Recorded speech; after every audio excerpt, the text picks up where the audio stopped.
नमस्कार, आप देख रहे हैं जी दिल्ली एनसीआर हरियाणा और हमारा जो खास शो है जिसमें तमाम तरह के कलाकार भी आते हैं और नेताजी भी आते हैं। लेकिन आज का ये जो एपिसोड है बिल्कुल खास होने वाला है क्योंकि अब एक बड़े अधिकारी के साथ ऑफिसर हाजिर हैं। नया एपिसोड हम लेके आए हैं और इस तरह की जो बातें होंगी जिसमें इनकम टैक्स से लेकर इलेक्शन कमीशन तक की बातें होंगी। दो खास सहयोगी मेरे साथ जुड़े हैं इस पूरी चर्चा में। मेरे साथ सोनू शर्मा है और मेरे साथ देवेंद्र भारद्वाज हैं। और गेस्ट का इंट्रोडक्शन मैं आपको करवा दूं, इनकी किताब के साथ भी कराऊंगा और इनके नाम के साथ भी कराऊंगा। ये तीसरी किताब लेके आए हैं प्रताप सिंह साहब जो कि IRS हैं 1991 बैच के, और अभी जो लेटेस्ट ड्यूटी इन्होंने निभाई है और एक बड़े पद के साथ तमिलनाडु में ऑब्जर्वर, स्पेशल ऑब्जर्वर बनकर गए और वहां जो थलापति विजय की आपने खबरें देखी होंगी, लेकिन उसको फेयर और ट्रांसपेरेंट तरीके से कंडक्ट करवाने की जिम्मेवारी सीधे इलेक्शन कमीशन के साथ जुड़ के प्रताप सिंह जी ने निभाई थी। सर, बहुत बहुत स्वागत है आपका और उस बधाई को भी लीजिए जो आपने इलेक्शन कराया और इस बधाई को भी लीजिए कि आप तीसरी किताब के साथ फिर मैदान में हैं। थैंक यू लामा साहब and thank you Zee News for inviting me and मैं धन्यवाद करूंगा देवेंद्र जी का और सोनू शर्मा साहब का भी। और सर, यहीं से शुरू करते हैं। In service of the nation में आपने जो टाइटल दिया है रिफ्लेक्शन ऑफ ए ब्यूरोक्रेट, इसमें एक ब्यूरोक्रेट की चुनौतियां हैं या वो खुलासे हैं जो हर नई किताब के साथ आजकल होते हैं कि भाई उस समय 1991 से मैं काम कर रहा हूँ IRS में और IRS की जॉब ऐसी तो है नहीं कि आपने कोई चोर उचक्के पकड़ने, आपने तो पकड़ने तो 100, 200, 500, 1000 करोड़ वाले बड़े फ्रॉड्स पकड़े हैं। और जिस तरह की पोजीशंस पे आप रहे हैं लगातार, पूरा हरियाणा का भी इनकम टैक्स का चार्ज आपके पास था, तमिलनाडु भी आप रहे और अब लेटेस्ट ड्यूटी का भी था। तो सबसे पहले तो आपकी किताब से शुरू करते हैं। अभी मैं पढ़ूंगा, मैंने पढ़ी नहीं है, लेकिन सबसे इंटरेस्टिंग सर, सबसे बड़ी चीज इसमें क्या निकल कर आएगी जो रीडर्स आपके पढ़ना चाहेंगे? Vinod ji, this book covers my professional journey in the income tax department and briefly I've touched upon my early childhood, my education, then my studies in IIT Kanpur, and thereafter my appearing at UPSC exam, the so-called civil services exam, and thereafter working at different stations all over the country. I have worked at Delhi, I have worked at Mumbai, Bangalore, Chennai, Kochi, Gurgaon, Kanpur, Hyderabad, so almost every part of the country I have worked, and I have very sweet memories of working at every place, extremely good learning from every place. But there were 2-3 motives behind writing this book. So this was not only the professional journey.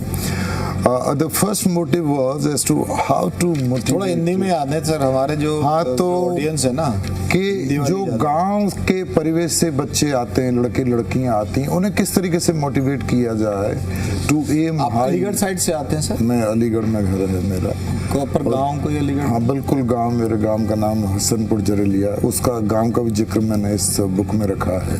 और मैं थोड़ा सा एक दो line पढ़ पाया, 1990 में कोई पेपर देके आप निकल रहे थे, राइट्स हो रहे थे कानपुर में, कुछ ऐसा? हाँ, वो बड़ी डिफिकल्ट, हम IIT कानपुर में पढ़ते थे उस टाइम पे, और वहाँ से हम लखनऊ जाते थे एग्ज़ाम देने के लिए सिविल सर्विसेज का। तो जो अयोध्या से रिलेटेड जो राइट्स हुए थे उस टाइम पे, डिमोलिशन हुआ और बहुत सारा, तो उसमें we got stuck on the road. And I remember one PSC constable came, पहले तो they made announcement there is like everyone curfew is in place and nobody should venture out, otherwise there are shoot at sight orders. So we just standing waiting, a policeman comes, do you know there are shoot at sight orders, and if I shoot nobody is going to ask me. So the kind of shivers it sent down my spine, I remember. So we walked and then somehow we took some private conveyance and reached IIT. So that is part of the journey. So the basic purpose is the kind of difficulties जो गांव के बच्चे, गांव के लड़कियां। Again sir, थोड़ा सा हिंदी में हम चलेंगे। गांव के ज़्यादा आपकी किताब तो है इंग्लिश में, वो पढ़ लेंगे हमारे व्यूअर्स, लेकिन सर हम तो समझाना चाह रहे हैं, गांव के लोग हैं हमारे व्यूअर्स। गांव के लड़के लड़कियां किस तरह की परेशानियों से जूझते हैं। देखिए, सबसे बड़ी प्रॉब्लम उनके साथ होती है मेंटल कंडीशनिंग, कि आप ये नहीं कर सकते, आप बड़ा नहीं सोच सकते, आप आईआईटी में नहीं पढ़ सोच सकते, पे चोट होती है। आप यूपीएससी नहीं कर सकते, उन्हें उस तरह की न कोचिंग मिलती है न गाइडेंस मिलती है। तो मेरे मन में एक इच्छा थी कि उन बच्चों को किस तरीके से प्रोत्साहित किया जाए कि कोई भी चीज़ ऐसी नहीं है, इफ़ दे आर डिटरमाइंड, कि कुछ भी एम कर सकते हैं और कुछ भी अचीव कर सकते हैं, एवरीथिंग इज अचीवेबल। तो ये था। दूसरा इसमें ना मैंने 2 आउटस्टैंडिंग स्पोर्ट्स हैं उनके बारे में जिक्र किया है। एक मैराथन रनिंग है और एक गोल्फ है। Both the sports are very very close to my golf थोड़ा सा लेजी सा गेम नहीं है सर? लेजी गेम नहीं है। The golf requires so much of Gurgaon ज्यादा रहे हैं, वहां से आपको लगा होगा। But Lama Sahab, the best of the people I met was on the golf club. Best of the people. High and mighty army chief I met on golf club.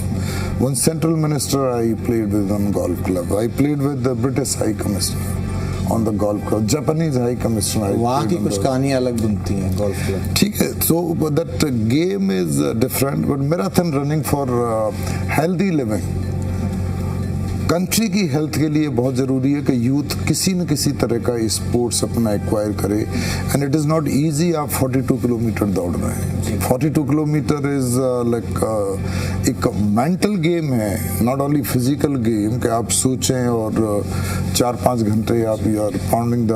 Tamil Nadu लेके चलें सर को रोड अगेन एंड अगेन चलेंगे। Sir पहले एक सवाल मेरा ये है कि सर देश की अर्थव्यवस्था में है वो हरियाणा, और जहाँ खासकर गुड़गांव में रहे हैं, उसका कितना योगदान नजर आया आपको? Haryana is one of the rising star on Indian horizon, specially Gurgaon. जी ना, Gurgaon city as such, like I जैसे मुझे झलक लगती है कुछ दिन पहले की बेंगलोर जैसी गुड़गांव में। गुड़गांव ऑटो मैन्युफैक्चरिंग में it is the leading town. Gurgaon जो सॉफ्टवेयर है उसमें नंबर 2 है। बैंकिंग और इंश्योरेंस सर्विसेज में गुड़गांव नंबर 3 है। नॉलेज इंडस्ट्री में गुड़गांव नंबर 2 है। देन स्टार्टअप इकोसिस्टम में गुड़गांव नंबर 2 है। और हरियाणा की तो जान ही है कुल मिला के। हरियाणा की जान है। गुड़गांव का इंफ्रास्ट्रक्चर बहुत अच्छा है। सबसे बढ़िया कमर्शियल ऑफिस स्पेसेस गुड़गांव में है। सबसे अच्छे कितना % कंट्रीब्यूशन है, जो सोनू का मूल सवाल था, जीडीपी हरियाणा के हिसाब से देखा जाए तो ऑफिशियली मतलब जो आता है? हरियाणा में हम बात करें तो पूरे हरियाणा का जो टैक्सेस की बात करें तो करीब 80% of Haryana taxes are contributed by, आंकड़े आते हैं तो 80% रहता है वो गुड़गांव से हरियाणा का। नंबर 2 पे कौन सा जिला चलता है सर? उसके बाद आते हैं आंकड़े, हम लोग को पता भी, हम दिखाते भी। मैं नंबर 2 पे यहाँ से हटाएंगे हम तो probably Karnal Hisar are close, दोनों उनमें काफी इकोनॉमिक एक्टिविटी है। और करनाल के साथ पानीपत ऐड हो जाता है। फरीदाबाद नहीं है सर, हम फरीदाबाद सोच रहे थे। फरीदाबाद सब नीचे। अच्छा। Faridabad comes like down the. पहले हुआ करता था उद्योग, पहले हुआ करता था। Faridabad became I think over a period of time still town. जो लगातार जो टैक्स दे रहे हैं लोग, लेकिन उनके अंदर आज एक डर बन गया है, क्योंकि जो हालात बने हैं युद्ध के बाद, उस तरह की स्थिति में डर लगने लगा है कि जो उनके बैंक में पैसा है, जो लोकर्स में सोना रखा है, कहीं उसमें गवर्नमेंट सैन तो ना लगा दे। डरे हुए हैं लोग। मिथ भी बन जाता है जो सही वाले सवाल। डर वाली बात नहीं है। हमें 2-3 चीजें समझने की जरूरत है और ये बहुत इंपॉर्टेंट मुद्दा है, तो मुझे कृपया 2-3 मिनट दीजिए इस पर ड्वेल करने के लिए। हमारी जो नेशनल इकोनॉमी है, जो विद इन कंट्री चीजें हो रही हैं, उससे हम काफी अच्छे हैं, उसमें कोई प्रॉब्लम नहीं है। देखिए, हमारी जीडीपी ग्रोथ आपने देखा होगा 7.4% के आसपास थी, ऑफिशियल फिगर है। देन हमारी इन्फ्लेशन कंट्रोल थी, हमारा फिस्कल डेफिसिट भी कंट्रोल था। हम जो बड़ी अर्थव्यवस्था हैं उनमें सबसे ज़्यादा हम लोगों की शायद जो जीडीपी ग्रोथ है। प्रॉब्लम हमें एक्सटर्नल सेक्टर में है। एक्सटर्नल सेक्टर कहाँ है? हम ऑयल करीब 85% क्रूड हम इंपोर्ट करते हैं अपनी ज़रूरत का, 50% गैस इंपोर्ट करते हैं, 40-50% फर्टिलाइज़र हम इंपोर्ट करते हैं। देन हम बहुत सारे क्रिटिकल मिनरल इंपोर्ट करते हैं जो चाइना और दूसरी जगह से आते हैं। सोलर पैनल हम इंपोर्ट करते हैं। और जो डिफेंस इक्विपमेंट है, उसके साथ साथ सोना। Import is the burden. तो हमारा जो ये अकाउंट है इंपोर्ट एक्सपोर्ट का, उसमें there is always a gap. जी। Import are more, exports are lesser. कुछ 150 बिलियन या उससे भी ज्यादा का गैप रहता है। इंडियन अब उसकी- इकोनॉमी को जितना समझते हैं, देवेंद्र ने छेड़ ही दिया है सवाल। जी। सर्वाइवल की जिस तरह की कंडीशन होती हैं, जी। जिस तरह के युद्ध के माहौल है, आपसे भी नहीं छुपे, जी। ऐसी क्या हस्ती है इस भारतीय लोगों में, भारतीय इंफ्रास्ट्रक्चर में, इसकी इकोनॉमी में, कि ये पॉपअप करके हर बार सर्वाइव करके निकल जाती है? कोविड में बहुत ज्यादा फर्क नहीं पड़ा था, जी। एक बार डाउन गया था, जी, जी। लेकिन उसके बाद थे। आपकी राय क्या है इसमें? हम सिविलाइजेशनल कंट्री हैं, हम कोई 100-200 साल का इतिहास नहीं है हमारा, हमारी बहुत पुरानी सभ्यता है। हम 4000, 5000, 10,000 या उससे भी पहले की हमारी भारतीय सभ्यता है, संस्कृति है, जो विश्व की प्राचीनतम सभ्यता है। उसमें एक हमारी हिंदुस्तान की सभ्यता है और एक चाइनीज सिविलाइजेशन है, उसकी बात करते हैं। बाकी अमेरिका की बात करें, अमेरिका 200-300 साल का कंट्री है। यूरोप भी थोड़ा सा काफ़ी बाद का कंट्री है। तो हम एक बहुत पुराना कंट्री है। देखिए हमारे ऊपर कितने आक्रमण हुए, लोग आए, जैसे हूण आए हैं, इधर से मिडल तुर्क आए, देन उसके बाद मुस्लिम्स आए, इन्वेजन हुआ, अफगान इन्वेजन हुआ, देन हमारे ब्रिटिशर्स की आए चले गए, हम वहीं पे हैं अब भी, और अभी स्ट्रांग हैं हम। आज की तारीख में हम विश्व के जो 4-5 बड़े देश हैं, पावरफुल देश हैं, हर तरीके से पावरफुल। जब हम बात करते हैं इकोनॉमी की बात नहीं, हमारी इकोनॉमी, मिलिट्री, हमारी ट्रेन मैन पावर है, जो हम बात करते हैं ना कंप्रहेंसिव नेशनल पावर, तो वी आर राइट देयर। हमारे पास लोग बहुत हैं काम करने वाले, जो लेकिन सारी इकोनॉमी को तो सर वो तेल का चक्कर ही मारा ना। हमने अमेरिका के दबाव में ऐसा कहा कि भाई किस तरह से हमने रशिया से अपने रिलेशन जो पूरे यूएसएसआर के समय से चले आ रहे थे, क्रिटिकल पार्टनर को हमने खो दिया, वो बैकफुट पे चला गया। फिर आपका ईरान से वो रिलेशन नहीं रहा, और अब तेल आएगा कहाँ से? हम जो पूरा जो कहते हैं ना बूथ लगाने की बात हो रही है, उसमें अमरूज की बात हो रही है कि वहां से निकल के कैसे आएगा? जो तेल की क्रिटिकल कंडीशंस हैं, जो वैश्विक परेशानियां है, वर्ल्ड जो अराउंड द वर्ल्ड चल रहा है, वो इंडिया कैसे कंट्रोल कर? हम we are not the producers ना सर। देखिए ना, हमें बहुत 4-5 चीजें करनी पड़ेंगी हमें। हमारे अंदर जो क्रूड का प्रोडक्शन है काफ़ी कम है, तो हम थोड़ा बहुत जो बढ़ा सकते हैं उसमें बहुत ज़्यादा हम नहीं कर सकते, बट कुछ हम बढ़ा सकते हैं। उसके अलावा हम एक स्ट्रेटेजिक रिजर्व कहते हैं, अभी हमारे पास 45 दिन का रिजर्व है, उसे हम बढ़ा के 80 दिन, 90 दिन या वहाँ तक जा सकते हैं। तो अभी आपने देखा होगा ऑनरेबल प्राइम मिनिस्टर यूएई की विजिट पे थे, और वहाँ पे जो एक मेजर कुछ अंडरस्टैंडिंग जो बनी यूएई और इंडिया के बीच में, वो ये थी कि यूएई जो स्ट्रेटेजिक रिजर्व है अपना इंडिया में बनाएगा और हम यहीं से खरीदेंगे। तो देन होम रूल्स और वो सब मामला एक साइड में हो जाएगा। दूसरा एक पाइपलाइन, तेल उनका रिफाइन हम करेंगे, बेस अपने यहाँ सर तेल उनका, लेकिन हमारे इंडिया में रहेगा। हाँ, मतलब ओनरशिप उनकी, स्टोरेज यहाँ करेंगे, वो यहाँ करेंगे। हमारा अपना भी है, ट्रांसपोर्ट खर्च बच जाएगा ना, हमारा अपना भी है, और वो भी ला के देंगे। तो हमारे पास ऐसा है कि कभी महीने 2 महीने के लिए लड़ाई होती है, वॉर होता है, तो हम अपना रिफाइन करते चले जाएंगे। देखिए दूसरा, हमें जो एनर्जी के दूसरे सोर्सेस हैं उनके बारे में बहुत सोचना, जैसे इलेक्ट्रिक बैटरी है, इलेक्ट्रिक व्हीकल्स है। उसके इक्विपमेंट के लिए तो चाइना और बाकी जगह भी डिलीवर करना पड़ता है ना सर हमें। लेकिन हम बड़ा देश है, बैटरी तो बिना इंपोर्ट के आती नहीं है। हम बड़ा देश है, हमें एक इस तरह की टेक्नोलॉजी डेवलप करनी। देखिए एक हमारी गुड़गांव में छोटी सी कंपनी है, उन्होंने एल्यूमिनियम आयन बेस से एक बैटरी बनाई है, वो बहुत अच्छी है। मैंने गया उनकी यूनिट देखी। तो इस तरह की नई नई चीजें हमें करना है। जो एल्यूमिनियम, प्रॉब्लम तो यहाँ है ना, जब देश के जो मतलब इसको नेगेटिव साइड में लेके या बात करता है, तो वो ये कहता है कि भाई ये तो ना जो ऐप बना ली, ऐप पे खुश हो जाते हैं, फूड डिलीवरी बॉय बना दिए उस पे खुश हो जाते हैं। जो स्टार्टअप होने चाहिए, जो टेक्नोलॉजी में होना चाहिए, वो नहीं होते, प्रोडक्ट ओरिएंटेड, प्रोडक्ट नया आविष्कार, बेसिकली सोच तो के साथ। ये मैं जो बैटरी का बता रहा हूँ, ये नया आविष्कार है। इस तरह की बहुत सारी चीजें हमें करना, सोलर पैनल वगैरह की मैन्युफैक्चरिंग में, हमें बैटरी से रिलेटेड चीज़ों में, और न्यूक्लियर एनर्जी। हमें न्यूक्लियर एनर्जी के बारे में सोचना, हमारे पास थोरियम के बहुत सारे रिजर्व हैं, जो जितना पूरा ईस्ट कोस्ट है हमारा, आप उड़ीसा से शुरू करें और नीचे तक चले जाएं, आंध्रा हो गया, देन तमिलनाडु हो गया, केरला हो गया, we have got sufficient reserve. तो हम जो एक चीज़ आपने सुनी होगी SMR कहते हैं, स्मॉल मॉड्यूलर रिएक्टर, उसके बारे में बहुत तेज़ी से चर्चा हो रही है। गवर्नमेंट का भी कुछ डिस्कशन पेपर आया है, तो वो कई एक कैपेसिटी में 200 मेगावाट, 400 मेगावाट, 600 मेगावाट, और उसमें क्या एक बार फ्यूल लोड किया, let's say around 10 kg uranium या 20 kg यूरेनियम, वो 10 साल चलता है सर। वो ऐसा नहीं कि बदलने की ज़रूरत है, तो 10 साल लगातार चलेगा। तो हमारी पॉपुलेशन बहुत है, हमारी एनर्जी नीड और ग्रो करेगी, तो हमें इस तरह के जो रिसोर्सेज हैं, एनर्जी के सोर्सेज हैं, उन पर बहुत ध्यान देना। तेल के ऊपर हम लंबे टाइम तक डिपेंड नहीं कर सकते।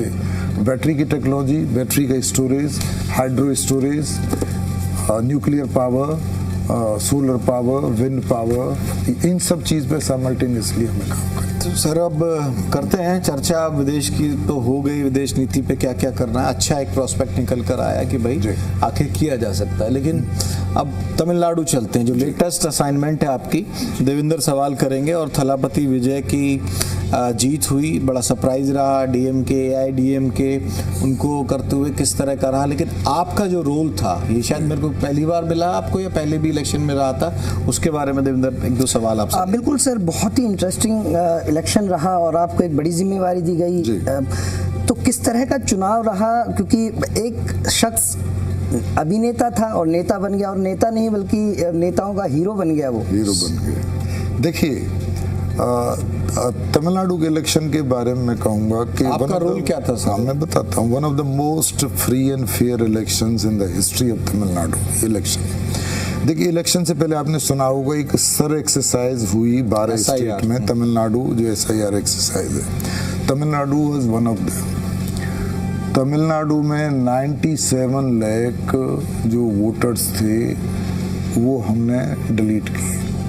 उसमें डेड वोटर्स थे, उसमें डिस्प्लेस वोटर्स थे, उसमें एब्सेंटी थे। तो इस तरह के, लेकिन एक भी जगह से, एक भी पॉलिटिकल पार्टी के एंड से ये नहीं हुआ कि साहब हमारे एक जेन्युइन आदमी था उसका नाम कट गया। हमने 3 बार जो हमारी ड्राफ्ट लिस्ट थी, जो SIR वाली थी, पॉलिटिकल पार्टीज के साथ शेयर करी। वेस्ट बंगाल आपने देखा होगा कि 60 लाख वेस्ट बंगाल में डिलीशन है, 97 लाख तमिलनाडु में डिलीशन है। वेस्ट बंगाल का कोर्ट केस और ये सब वहाँ नहीं बचा। हमने हर चीज़ बिल्कुल ट्रांसपेरेंट। फिर हमने एक भी आदमी है हमारे पास आए, आप अपना जो फॉर्म 6F फाइल करिए, हम सबको कंसीडर करेंगे हमारे एंड से। ये नहीं कि नहीं साहब इनका नाम नहीं रखना, उनका नाम रखना है। फ्री एंड फेयर विपक्ष तो साफ कहता है ना भाई, चुन चुन के काटेंगे, जिससे कि चुनाव में फायदा हो सके। और विपक्ष तो ये कहता है कि कभी EVM और SIR हथियार बन गया। नहीं, मैं बता रहा हूँ कि अब ये एक्सरसाइज अब तमिलनाडु के किसी पॉलिटिकल पार्टी से, जर्नलिस्ट से, सिविल सोसाइटी के मेंबर से पूछिए कि क्या वो फेयर एक्सरसाइज फेयर थी कि नहीं थी, क्या कहीं पे कोई गिला शिकवा किसी को था। अब इलेक्शन प्रोसेस की तरफ आते हैं। SIR exercise also I headed in Tamil Nadu. There after we completed SIR exercise and printed जो फाइनल रूल था हमारा, then we got on to the election process. Election process में I called the meeting of political parties. हमने सब party से suggestion मांगी, not only कि मैंने टुगेदर सबसे मीटिंग करी, मैंने इंडिविजुअली मीटिंग करी कि आप और लोगों के सामने आप नहीं बताना चाहते तो मुझे अकेले में बताइए क्या परेशानी है, आपको स्पेस नहीं मिल रहा, आपको कैंपेन करने में दिक्कत आ रही है, आपको परमिशन नहीं मिलती, और कोई इशू है। जितनी पॉलिटिकल पार्टी हैं, वोटिंग के दिन तक, वोटिंग के दिन के बाद, रिजल्ट डिक्लेयर होने के बाद एक भी आदमी ने ये नहीं कहा कि साहब ये चीज़ ठीक नहीं हुई, ये ऐसे होना चाहिए था। मैं जगह जगह पे जा रहा था, तो जिस दिन वोटिंग हो रही थी मेरी कैंडिडेट से बात हुई, तो हम बोले आप संतुष्ट हैं जो इलेक्शन कमीशन के काम से, आपको लाइक सेटिस्फेक्शन है? आपने देखा होगा जो पोलिंग बूथ होते हैं वहाँ बदलाव तो सर बड़ा हुआ ना, बदलाव मतलब हम तो अपने मीडिया के नजरिए से देखेंगे। हाँ जी। आपकी ड्यूटी पूरा ठीक है, सम्मान है, उस पर बात आ रही है जी। भाई। उनके जो उस समय के सिटिंग मुख्यमंत्री थे वो चुनाव हार गए। जी। AIADMK DMK इन दोनों के बीच करीब 35 साल से, मुझे लगता है 40 साल करीब 40 साल से ये चला आ रहा था। जी। एकदम नई पार्टी का उदय होता और पहली बार में ही ऐसा हो गया तो पूरा चर्चा में आ गया तमिलनाडु का इलेक्शन। बिल्कुल। तो आप लोगों ने ऐसा क्या फेयर दे दिया कि जिससे इतने बड़े मठाधीश, मैं बिल्कुल हिंदी में पूछ रहा हूँ, जी। कि होता है ना कि इलाके में बैठे हुए हैं पॉलिटिकल पार्टी में, जी। सिस्टम में पकड़ होती है जिनकी, ऐसा क्या फेयर प्ले दे दिया आपने, फेयर फील्ड दे दिया, एकदम नए में आया और पहले चुनाव में क्लिक हो गया? अगर मैं बंगाल चुनाव से इसे क्लिक, तमाम लोग कहते हैं कि बीजेपी का सरप्राइज है, मैं कहता हूँ सरप्राइज नहीं है। जी। थर्ड अटेम्प्ट पे पास हुई है बीजेपी बंगाल में, एब्सोल्युटली। और यहाँ थलापति विजय पहले ही अटेम्प्ट में ना सिर्फ पास हुए बल्कि मेरिट आई, और मेरिट भी ऐसे आएगी सीधे मुख्यमंत्री बने। सीधे मुख्यमंत्री। देखिए उनके साथ में थलपति विजय बहुत पॉपुलर एक्टर हैं तमिलनाडु में, और उन्हें एक सर्टेन सेक्शन ऑफ सोसाइटी का बहुत जबरदस्त समर्थन, एक तो यंग बॉयज और गर्ल्स और the so called Gen Z, ladies across board, छोटे छोटे बच्चे। तो आप वी हैव सीन एक्चुअली, बच्चा 10 साल का है, he is forcing his parents कि नहीं विजय को वोट देना है। तो ये जो वेव थी, शायद पीपल हैव डिसाइडेड कि जो रूलिंग पार्टी है उन्हें इलेक्ट नहीं करना, ये दोनों का जो गेम चला, ठीक है ना, कि भाई इन्हें पनिश करना है। जो दूसरा अल्टरनेटिव था मींस ADMK का, उन्हें हमें नहीं लाना, ये भी कॉन्शियस डिसीजन। तो हमारे पास थर्ड अल्टरनेटिव है। जब विजय का देखेंगे टीवी के का, तो उनका तो कैंपेन भी उतना स्ट्रांग नहीं था। उनकी रैली शायद, जो मुझे याद है ठीक तरीके से, 24 के आसपास रैली उन्होंने करी पूरे प्रदेश में। हाँ, जो कि बहुत बड़ा नंबर नहीं है उनका, तो उस तरह की चीज नहीं, but still people made up their mind in the last phase of election, last few days from election commission side. Sir इसमें सवाल ये था कि भाई जैसे ना बंगाल से हम कंपेयर कर रहे हैं, मैंने कहा कि भाई तीसरे राउंड में जाके हुआ, आपका रोल भी बड़ा इंपॉर्टेंट है। DMK या DMK कुछ तो वोट बैंक लेके बैठे होंगे, कुछ सिस्टम पे पकड़ बैठ के बैठे होंगे। मैं इंडोर्स नहीं कर रहा कि आप मिसयूज करें या करें, लेकिन ऐसे आरोप लगते हैं। ऐसा आपने क्या इंश्योर किया कि जो पुराने लोग बैठे हैं उनकी पकड़ में कुछ मिसयूज ना हो पाए और फेयरली जनता जिसको चाह रही है दिल से उसको बना पाए? देखिए, इलेक्शन कमीशन की तरफ से हमें ये डायरेक्शंस थी और एडवाइस थी कि कैश डिस्ट्रीब्यूशन नहीं होगा, फ्रीबीज डिस्ट्रीब्यूशन नहीं होगा। तो जाना जाता है साउथ तो उसके लिए नहीं होगा, साड़ी भी बढ़ जाती है, मुर्गे भी तक भी बढ़ जाते हैं। सच है क्या सर ये कहानी? लिकर डिस्ट्रीब्यूशन नहीं होगा। नहीं सर, एक इसी में रोकते हुए ना, एक कहानी है, मतलब आपने तो मीम वगैरह पे देखी, मैंने तो तमिलनाडु के चुनाव कवर नहीं किए, although I have been there for some other work, मैंने कुछ असाइनमेंट्स किए हैं वहाँ। कहते हैं ना कि वहाँ जो है, आप लोगों ने देखी है नहीं देखी है, एक मुर्गा और एक जो होती है ना वो पीने वाली चीज शाम की, जिसको नाम नहीं लेते हैं, ताड़ी और हाँ वो भी जो पीने वाली चीज, वो भी डिस्ट्रीब्यूट हो जाते हैं चुनाव प्रचार। इलेक्शन के टाइम पे ऐसी कोई चीज हुई नहीं, शायद ये पहले होता रहा होगा। ये जो आप पर्टिकुलर चीज बता रहे हैं कि इंप्रेशन अबाउट द साउथ, हाँ वो उस तरह का नहीं, बट कैश डिस्ट्रीब्यूशन के इश्यू थे। तो हम लोगों ने बैठ के, मेरे साथ 320 सेंट्रल के ऑब्जर्वर्स थे ऑल ओवर द कंट्री, हम लोगों ने प्लान किया कि ये हम बंटने नहीं देंगे फ्रीली। तो लास्ट के 3 दिन जब ये काम सबसे ज्यादा होता है, हमने करीब 15,000 लोग रोड पर रखे। 15,000 जिसमें सीनियर लोग हमारे पास 320, जो सेंट्रल के ऑफिसर्स, स्टेट की जितनी टॉप लीडरशिप थी including district collector, returning officers.